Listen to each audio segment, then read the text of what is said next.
ಭಕ್ತ ಬಾಂಧವರು ದಯವಿಟ್ಟು ಸಮಯ ಅಲ್ಲಿ ಪೂರ್ಣಾಹುತಿ ಆಗ್ತಾ ಇದೆ. ಅದ ನಂತರ ಮಹಾಮೂರ್ತಿ ಆಗ್ತಾ ಇದೆ. ನೀವು ಕೈಯಲ್ಲಿ ಇಟ್ಕೊಂಡ್ಬಿಡಿ, ಮಧ್ಯದಲ್ಲಿ ಇಟ್ಕೊಂಡು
सद्गुरु राघवेंद्र गुरुयाद्वं मंगलं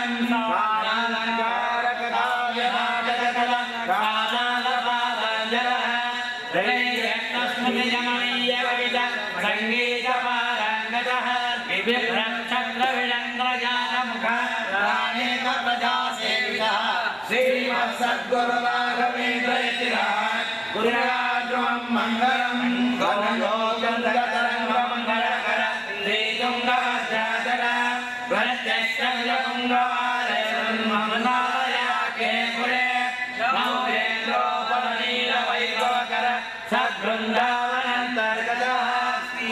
सद्गुरु राघवेंद्र गुरुयाद्वं मंगलम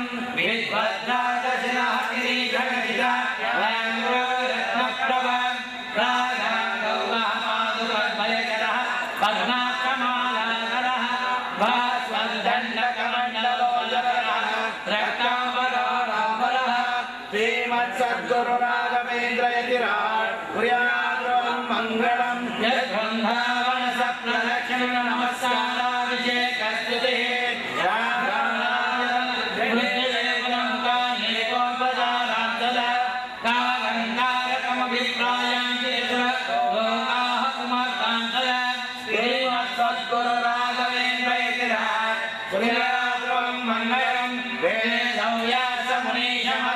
वेंद्रेतिरा नीलाय वाक्यामृतं नात्वादैकमनं फलहरा प्रमन्यक्ता समप्यक्वये संज्ञावतुतनामयो वनिषा वाक्यांशवाक्यामुदा श्रीमत्सद्गुरुराघवेन्द्रैः कुर्यात्रं मङ्गलं श्रीमद्वैष्णवलोकपालकगुरुः श्रीमद्वैराग्यगुरुः शास्त्रेण गुरुः सीतारामतगुरुः प्रत्ययगोत्रस्वरुः येतोऽधीकसिरुः सदाधिकरुः सत्सौर्यसम्पद्गुरुः श्रीमत्सद्गुरुराघवेन्द्रैः कुर्यात्रं मङ्गलम् संज्ञानिशं गुरोरघुपतेः सन्मङ्गलस्यातकं सद्यः पापहरं स्वात् सुखेर्विदिशा भक्तैव भावासकं भक्त्या व्यक्तियुक्तं पदं शुभपदं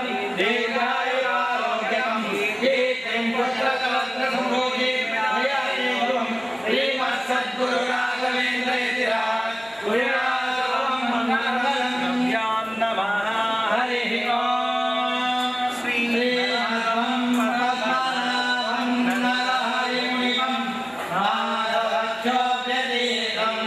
वंदे श्रीमद्धयार्यं मुनिवरं विद्याविलासं कवीन्द्रं वागीशं रामचन्द्रं श्रुतगुणमुखेन्द्रं श्रीरामित्रवर्यं रक्षादित्यैकरक्षौ रघुतनयसुरेन्द्रं विजयीन्द्रं सुधीन्द्रं श्रेष्ठं श्रीराघवेन्द्रं सकलगुणनिधिं धीरयोगीन्द्रतीर्थं संयमीन्द्रं दत्तारण्योम्यतीन्द्रं गुरुवरमभिषेक प्रौढवादीन्द्रवर्यं ॐ देवता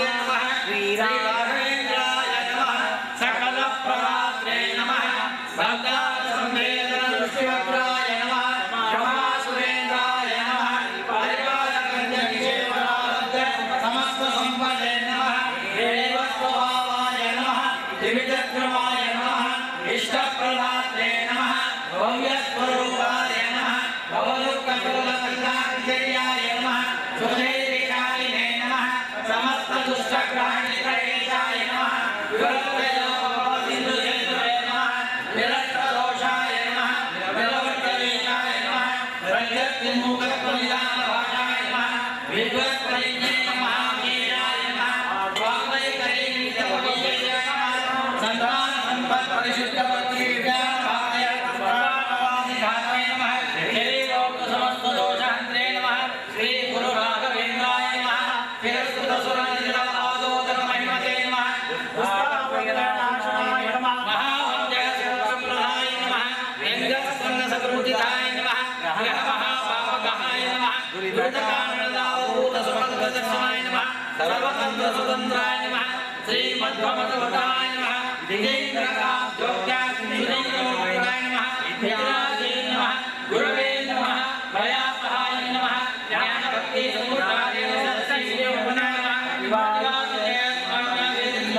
नमः सर्वविद्याप्रियाय नमः अपरोक्षेकृतियाय नमः प्रभुताय नमः शापानुग्रहशिखाय नमः भगवन्महिमने नमः महायज्ञे नमः श्रीमद्भगवद्गीताय नमः अनघाय नमः जलाशक्तिर्दक्षिणकर्तसूर्याप्रभाते नमः शिरोधारणतीर्थसमाप्रदात्र वृन्दावनदायकाय नमः कर्णवासुराय नमः नगरीवेदनाय नमः संसारमग्नजनोद्धारकर्ते नमः विशाललोकनिष्ठकाय नमः अनन्तविजयसिद्धाय नमः निजमुपभाते नमः पूर्णयोगाते नमः पूर्णसमर्थकाते नमः शिक्षोदोषज्ञे नमः गङ्गकन्निसंयुक्ताते नमः भूतप्रेतविशाचादिशिरणे नमः दीपसंयोजनात्मैनबन्धाते नमः हरिसेवावन्तसुरसंहिते नमः तत्त्वोपदेशाय नमः इष्टप्रदानकर्मभूयाय नमः सिद्धार्थभूतकाय नमः भव्यसिद्धे नमः बहुवादिज्ञे नमः पुण्यवर्तनदादाभ्यामशेखितसंख्याय नमः श्रीदेवसद्गुणाय नमः भक्तादिसंस्कृतगुरुकाशाय नमः जगद्गुरुवे नमः कृपानिधे नमः विशारदाय नमः निखिलेन्द्रियदोषज्ञे नमः साक्षात्कर्मादिताय नमः सर्वदोषविदे नमः उदराव्याकृते नमः भाटासंग्राहकृते नमः सुधाप्रलोभहन्ते नमः तपस्मारहन्ते नमः उपनिषद्खण्डकृते नमः व्याख्यानाचार्याय नमः मंत्रालय निवासिने नमः मासके पक्षे चंद्रोदये शुभदिने श्री राघवेन्द्रात्मक रामायणस्य मंत्रसदने श्री राघवेन्द्र भगवतयोः नमोनाचार्ययोः दानिवे बलनिर्दिष्टामि वर्षति सकलाविष्टमाद दक्षिणमात्रां श्रीपादान्महे अर्धकल्पकल्पोऽयं पुर्याप्तदेशरे व्यासते गुरुभूया सिद्धे तपो विद्या विरक्त्यादि सद्गुणो भासराणां माधुरादिगुं वन्दे हरिदेवदयास्मै भक्तानां सम्मोदे भवते कामधेनुवे समतां प्रवद्ये श्रीदेवी गुरुवे नमः उषाकुमते भावस्ते वादिभीते आराधित श्रीपते श्री सुरेन्द्रते नमः गुरुवारी भागवे वैष्णवेन्द्रवरेन्द्रवे राघवेन्द्र गुरुवे नमो अत्यन्तदयाळवे मन्मना विष्णुवर्धन पुरन्दरं गुरुवन्दे दासश्रेष्ठं दयाळवे अज्ञानतिमिरस्य मूर्तिसायकं विज्ञानविमलं शान्तं विद्यार्थि गुरुमजे लोकप्रकट आवादमौलिप्रियेन्द्रं गुरुनामशिं वरे तेन विघ्नः प्रशन्ते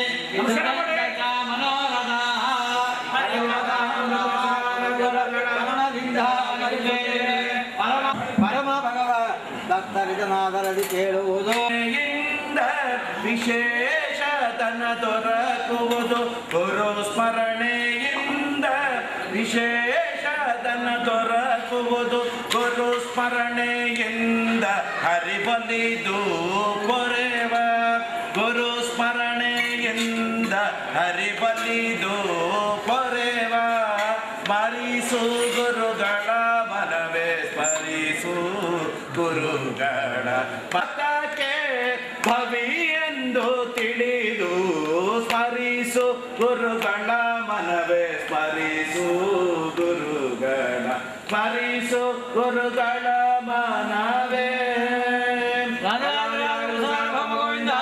ಗೋವಿಂದ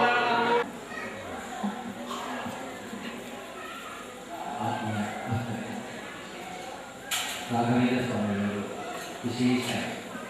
ವಿಶೇಷವಾಗಿ ನಮ್ಮೆಲ್ಲರನ್ನು ಉದ್ಧಾರ ಮಾಡಬೇಕಾಗಿ ಪರಮಾತ್ಮ ತಿಳಿಸಿದಂತಹ ಒಬ್ಬ ಭೂಮಾತೆಗೆ ಅಂತಹ ಮಹಾನುಭಾವರು ಕರದಲ್ಲಿ ಇರುವಂತಹ ಆ ಮಹಾನುಭಾವನ ಪ್ರಹ್ಲಾದ ರಾಜರು ಯಾಗ ಮಾಡಿರುವಂತಹ ಪರಮ ಪವಿತ್ರವಾದಂತಹ ಭವ್ಯವಾದಂತಹ ಸಿದ್ಧಿಫಲವಾದಂತಹ ಸ್ಥಳದಲ್ಲಿ ಸುಮಾರು 12 ಅಡಿ ಒಳಗಡೆ 1500 ಸಾಲಿಗ್ರಾಮ ಮಂತ್ರಾಲಯದಲ್ಲಿ ಮೂಲರಾಮನ ಪರಮಾತ್ಮನ ಧ್ಯಾನ ಮಾಡ್ತಾ ಕೂತಂತಹ ಮಹಾನುಭಾವರು ಸಶರೀರವಾಗಿ ಕೂತಿದ್ದಾರೆ. ಆಗ ಅಪ್ಪಣಾಚಾರ್ಯರನ್ನು ಕೇಳ್ತಾರೆ.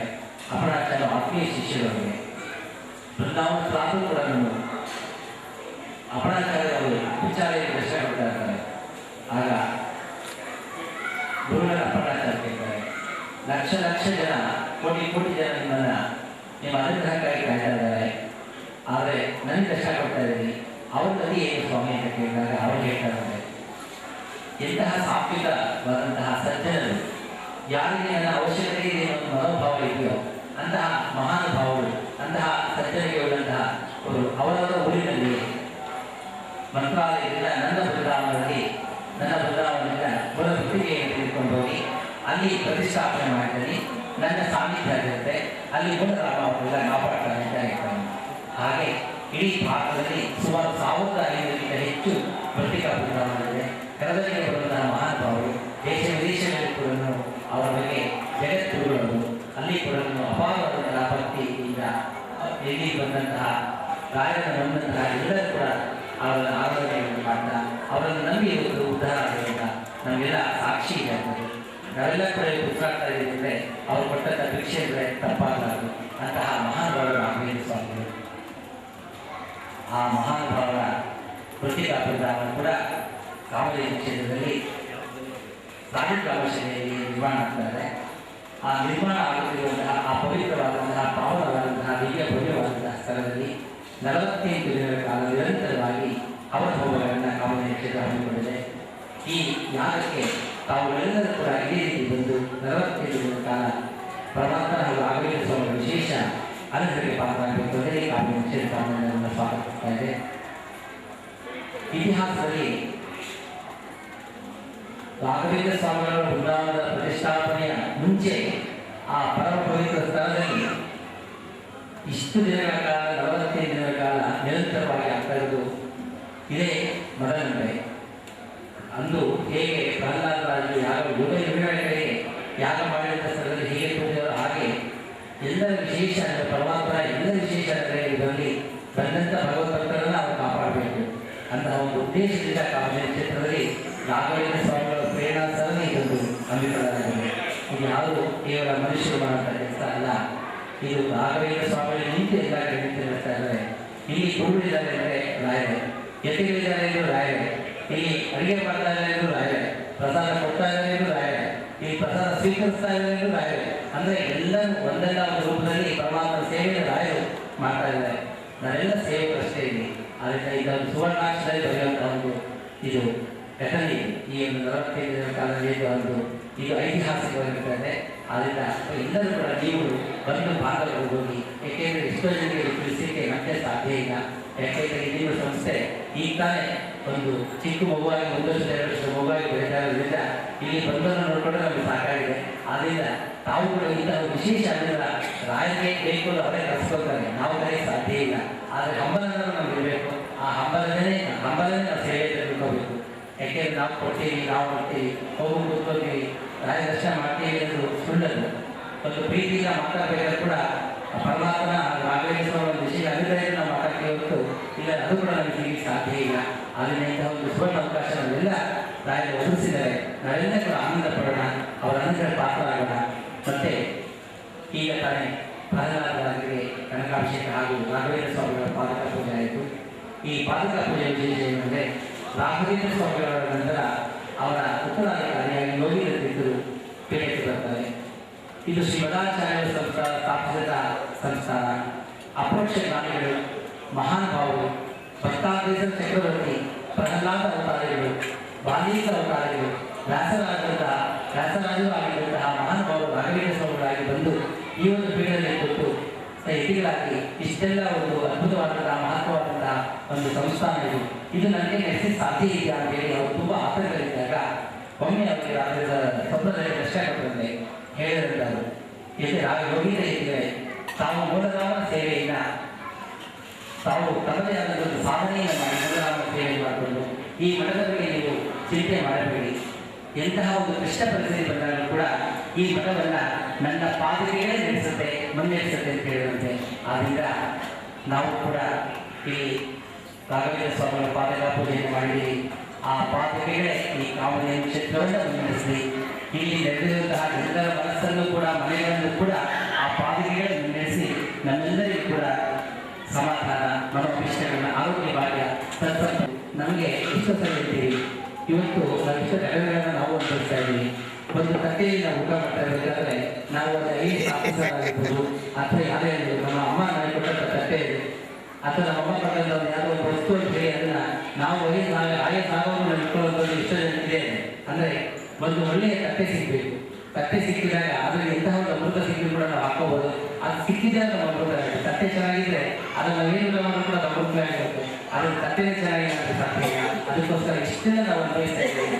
ಆದರೆ ಕೇವಲ ಭೂಮಿಗೋಸ್ಕರ ಅನ್ನೋದಕ್ಕಿಂತ ಫಲವತ್ತಾದಂತಹ, ಸಾತ್ವಿಕವಾದಂತಹ, ಶಕ್ತಿಬದ್ಧವಾದಂತಹ ಒಂದು ಭೂಮಿ ಆಗಬೇಕು. ಆ ಭೂಮಿ ಇದ್ದಾಗ ಮಾತ್ರ ಬಂದಂತಹ ಭಗವದ್ಭಕ್ತರಿಗೆ ಆ ಪರಮಾತ್ಮ ಆ ರೂಪದಲ್ಲಿ ಅವನ ಅನುಗ್ರಹ ಮಾಡಬೇಕು ಅನ್ನೋ ಒಂದೇ ಒಂದು ಉದ್ದೇಶದಿಂದ ಈ ಒಂದು ವರಹ ಹೋಮವನ್ನು ಮಾಡ್ತಾರೆ. ಇದು ಭೂಮಿ ಜಮೀನಿಗೆ ಸಂಬಂಧಪಟ್ಟಂತಹದ್ದು. ಯಾಕೆಂದರೆ ಪರಮಾತ್ಮನ ವಿವಿಧ ರೂಪಗಳಿದೆ. ಯಾವ ರೂಪದಲ್ಲಿ ನೆನೆಸ್ಕೊಂಡ್ರು ಕೂಡ ಪರಮಾತ್ಮಗೆ ಸಾಕ್ಷಾತ್ಕಾರ ಆಗಬೇಕು.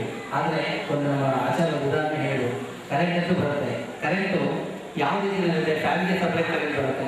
ಇವಾಗ ಐರನ್ ಬಾಕ್ಸಿ ಒಂದು ಬರುತ್ತೆ, ಅಡುಗೆ ಮಾಡ್ಕೋಬೇಕಾದ್ರೆ ಒಂದು ಮೋಟರ್ ಓಡಿಸ್ಬೇಕಾದ್ರೆ ಒಂದು ಇರುತ್ತೆ. ಅಂದರೆ ಕರೆಂಟ್ ಬರುತ್ತೆ. ಆದರೆ ಒಂದೊಂದು ರೀತಿಯಲ್ಲಿ ಅದನ್ನು ನಾವು ಉಪಯೋಗಿಸುವ ರೀತಿ ಇದೆ.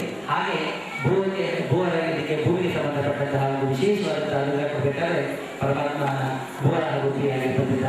ಆ ಒಂದು ಉದ್ದೇಶದಿಂದ ಆ ಭೂವರಾಹವನ್ನು 10 ದಿನ ಕಾಲ ನಿರಂತರವಾಗಿರುತ್ತಾ ಇದೆ. ಎಲ್ಲರೂ ಕೂಡ ಆ ಹವಿಸನ್ನ ಮತ್ತೆ ಪ್ರದಕ್ಷಿಣೆಯನ್ನು ಮಾಡಿ ನಿಮ್ಮೆಲ್ಲರ ಮನಸ್ಸು, ಮನೋಭಿಷ್ಟಗಳು ಕಾಮಧೇನು ಕ್ಷೇತ್ರ ಬೆಳೀತಾ ಇದೆ ಅಂದರೆ ಕಾಮಧೇನು ಕ್ಷೇತ್ರದ ಬೆಳ್ಳಿ ಕೆಟ್ಟಗಳ ಬೆಳೆಯೋದು. ಕಾಮಧೇನು ಕ್ಷೇತ್ರಕ್ಕೆ ಬಂದಂತೂ ಮನೆ ಕಟ್ಟಬೇಕು. ಕಾಮಧೇನು ಕ್ಷೇತ್ರಕ್ಕೆ ಬಂದವರಿಗೆ ಮಕ್ಕಳಾಗಬೇಕು. ಕಾಮಧೇನು ಕ್ಷೇತ್ರಕ್ಕೆ ಬಂದವರಿಗೆ ಆರೋಗ್ಯ ಭಾಗ್ಯ ಸಿಗಬೇಕು. ಅವರ ವಂಶ ಉದ್ಧಾರ ಆಗಬೇಕು. ಅವರ ಮನೋಭಿಷ್ಟಗಳು ನಡೆಯಬೇಕು. ಆಗ ಮಾತ್ರ ಕಾಮಧೇನು ಕ್ಷೇತ್ರ ಚೆನ್ನಾಗಿದೆ ಅನ್ನೋದು ಸಾಧ್ಯ. ಆದ್ದರಿಂದ ರಾಯರನ್ನು ನಾವೆಲ್ಲ ಪ್ರಾರ್ಥನೆ ಮಾಡೋಣ. ಇಲ್ಲಿ ಬಂದವರಿಗೆಲ್ಲ ರಾಯರು ವಿಶೇಷವಾದ ಅನುಗ್ರಹ ಮಾಡಿ ಅಂತ ಹೇಳಿ ನಮಸ್ಕಾರ.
ವಸ್ತುಗಳೆಲ್ಲ ಕರೆಕ್ಟ್ ಎಲ್ಲರೂ ದರ್ಶನ